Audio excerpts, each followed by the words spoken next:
বন্ধুরা, ভিডিওটি ভালো লাগলে অবশ্যই চ্যানেলটি সাবস্ক্রাইব করে রাখবেন। আর আপনাদের জন্যই আমরা ভিডিও বানাই। মামুদ গো,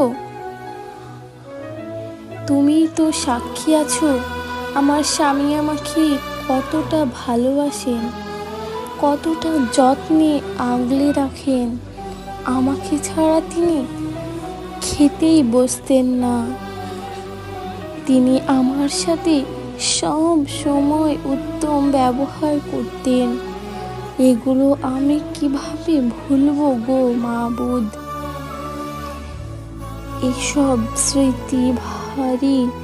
আজ যে আমি নুয়ে পড়ছি, আজ যে আমি অচলা ও আমার রব।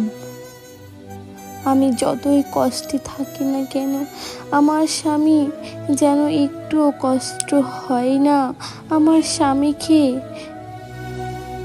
সবার্থ অবস্থান ভালো রাখো।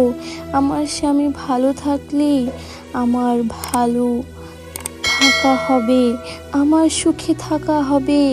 ইয়া পরওয়ারদিগার, এভাবেই আপনারা স্ত্রী আপনার জন্য সিজদার লুটে পড়ে আবেগে আপ্লুত হয়ে একদম মন থেকে দোয়া করবে, যা আপনি যদি সবক্ষেপ দেখতে পেতেন তবেই বুঝতে পারতেন স্ত্রীকে ভালোবাসলে স্ত্রীর ভালোবাসার প্রতিদান কত গভীর, কত মধুরও বটে। তখন আপনার মাথা লজ্জায় এই ভেবে নিচু হয়ে আসতো, হায়, কিভাবে মানুষ তার স্ত্রীর সাথে এত খারাপ আচরণ করতে পারে, যেখানে তাদের সাথে একটুখানি ভালো আচরণ করলে এত সুন্দর প্রতিদান পাওয়া যায়।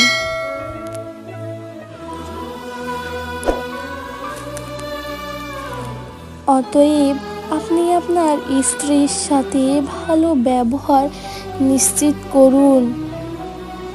কক্ষগণ ঘাড়তাড়িতে করবেন না, এমন আচরণ করবেন না যে আচরণে আপনার স্ত্রী আপনার অনুপস্থিতি আল্লাহর নিকট গুইয়া আদায় করে এটা বলে যে, হে আল্লাহ, একজন জালিমকে আমার কাছ থেকে দূর করছো।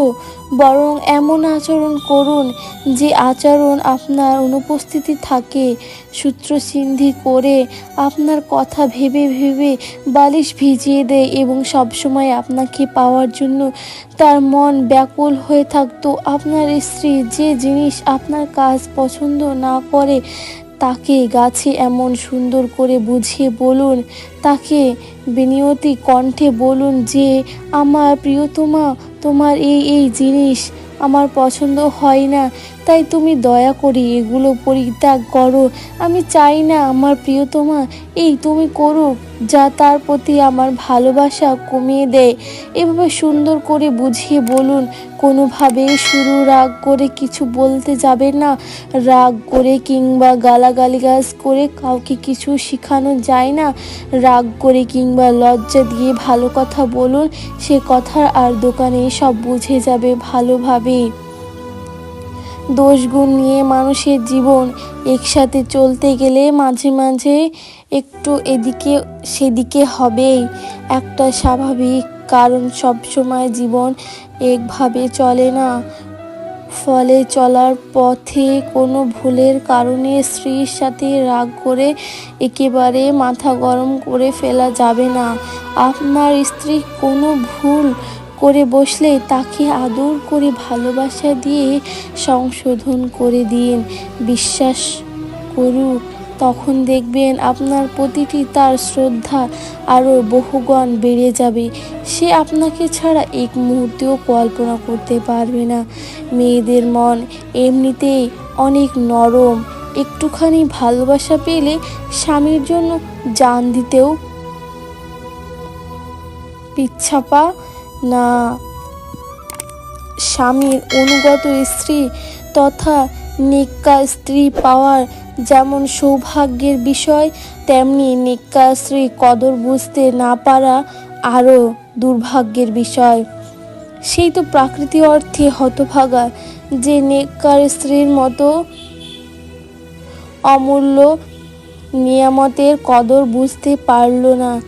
এই হাদিসের আলোক আপনার চরিত্রে সার্টিফিকেট আপনার স্ত্রীর কাছ থেকেই নিতে হবে। আপনি দুনিয়ায় সবার কাছে ভালো বলে পরিচিত হলেও আপনি প্রকৃতপক্ষে ভালো মন যদি না আপনার নিকটের স্ত্রীর নিকট ভালো হিসেবে পরিণতি থাকতে পক্ষান্তরে দুনিয়ার সবাই আপনাকে খারাপ বলেও আপনি খারাপ নন। যদি আপনি আপনার নেককার স্ত্রীর নিকট উত্তম চরিত্রের মানুষ হিসাবে স্বীকৃতি পান, কাজেই স্ত্রীর সাথে এমন উত্তম আচরণ নিশ্চিত করুন যে আচরণে পৃথিবীর জন্য সবাই আপনাকে খারাপ বললেও আপনার স্ত্রী যেন আপনাকে উত্তম চরিত্রের সার্টিফিকেট দেয়। আপনার স্ত্রী যেন আপনাকে ছাড়া জান্নাত কল্পনাই না করে। তো বন্ধুরা, ভিডিওটি ভালো লাগলে অবশ্যই চ্যানেলটি সাবস্ক্রাইব